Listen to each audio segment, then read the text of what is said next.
America అధ్యక్షుడు ట్రంప్కు Iran strong counter ఇచ్చింది.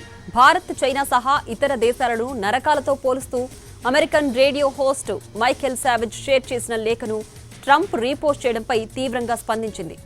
భారత్ నాగరికతకు పుట్టినిల్లు అంటూ హైదరాబాద్లోని ఇరాన్ ఎంబసీ పోస్ట్ చేసింది.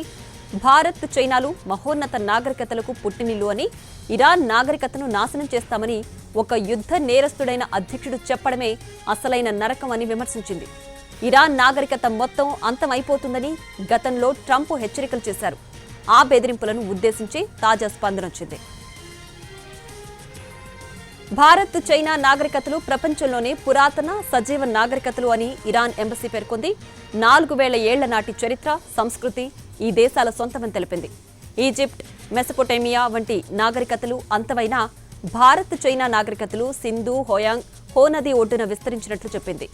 ఈ రెండు వేర్వేరు భౌగోళిక పరిస్థితుల్లో విలసిల్లిన ఆసియా చరిత్రపై బలమైన ప్రభావాన్ని చూపించాయని చెప్పుకొచ్చింది. ఇప్పుడు ఈ రెండు దేశాలు బలమైన ఆర్థిక శక్తులుగా ఎదుగుతున్నాయని స్పష్టం చేసింది. అలాగే ఇరాన్ నాగరికత అయిన పర్షియా కూడా పురాతనమైందే అని వివరించింది.